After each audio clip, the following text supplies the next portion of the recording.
Hello ma'am, আমি 2023 থেকে আপনাদের প্রোডাক্টস ইউজ করছি। তো কয়েকদিন আগে আমি ফোন করেছিলাম একটা প্রোডাক্টের বিষয়ে একটু জানার জন্য। তো আমাকে বলা হয় সেটা ভিডিও করে পাঠাতে, কিন্তু আমার ব্যস্ততার জন্যই অনেকটা দেরি হয়ে গেল ভিডিওটা বানাতে। তাই ভাবলাম ভিডিওটা যখন বানাচ্ছি তখন প্রোডাক্ট রিভিউগুলো একটু শেয়ার করে দিই। সবশেষে আমি আমার প্রবলেমটা এই ভিডিওতে বলবো। সবার প্রথম কথা বলবো উপটান পাউডার নিয়ে, যেটা আমার ভীষণ প্রিয় একটা প্রোডাক্ট। এই প্রোডাক্টটা আমি ডেইলি ইউজ করি। কোথাও ঘুরতে গেলেও একটা ছোট কৌটোতে করে হলেও আমি উপটান পাউডার সাথে করে নিয়ে যাব। সময় না পেলেও আমি একটা ফেস ওয়াশের মতো করে হলেও উপটান পাউডারটা আমাকে ইউজ করতেই হবে। দেখতে পাচ্ছ এখানে মোট 3টে উপটান পাউডারের কৌটো রয়েছে। এছাড়াও আরও অনেক কৌটো রয়েছে যেগুলো এখন বর্তমানে হাতের কাছে নেই। বেশ কিছুদিন হলো আমি এই সানস্ক্রিন পাউডারটি ইউজ করছি, বেশ ভালো লাগছে। এরপর আমি যে প্রোডাক্টটি নিয়ে কথা বলবো সেটা আমার ভীষণ প্রিয় একটা প্রোডাক্ট ছিল, বাট এখন আমি এই প্রোডাক্টটা পাচ্ছি না। এটা চারকোল জেল স্ক্রাবের একটা কৌটো।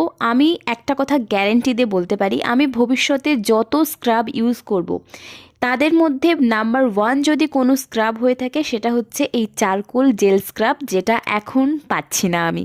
এবার আসছি হেয়ার রিগ্রোথ অয়েলে। এই অয়েলটারও অনেকগুলো বোতল আমি ইউজ করে ফেলেছি।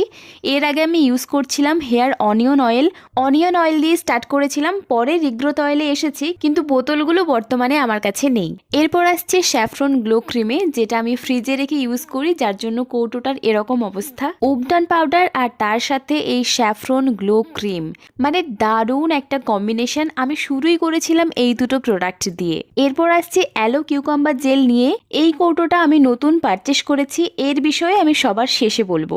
ইউজ করছি নিম কোম্ব। এর বিষয়ে একটা প্রশ্ন আছে, একটা নিম কোম্ব আমি কতদিন ইউজ করতে পারবো সেটা জানলে ভালো হতো। এরপর আসছে ফেস অ্যান্ড বডি পলিশারে। চারকোল জেল স্ক্রাবটা যখন পাওয়া যাচ্ছিল না তখন আমি এই স্ক্রাবটা পারচেস করি। এটাও ভীষণ ভালো। আমি সপ্তাহে 2 দিন করে এটা ইউজ করি। অল্প একটু হলেই আমার কাজ চলে যায়। চারকোল জেল স্ক্রাবটা যদি 1 নাম্বার হয়ে থাকে তাহলে এটা 2য় নাম্বার আমার কাছে স্ক্রাব হিসেবে। এরপর আসছে স্যান্ডেলউড ফেস ওয়াশে। এই স্যান্ডেলউড ফেস ওয়াশ, এটা আমার কাছে 4 নম্বর বোতল। চন্দনের প্রতি আমার একটু দুর্বলতা রয়েছে। খুব ভালো একটা ফেস ওয়াশ, আর সব থেকে ভালো কথা যেটা বলবো, এর গন্ধটা জাস্ট অসাধারণ।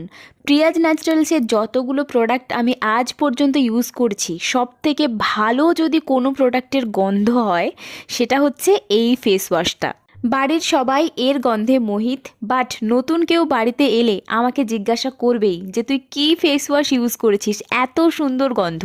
এবার আসছি অ্যালোভেরা জেলের ব্যাপারটাতে। তবে প্রথমেই বলে রাখি, আমি প্রোডাক্ট শেষ হওয়ার আগেই প্রোডাক্ট অর্ডার করে ফেলি, যাতে প্রোডাক্ট শেষ হওয়ার সাথে সাথে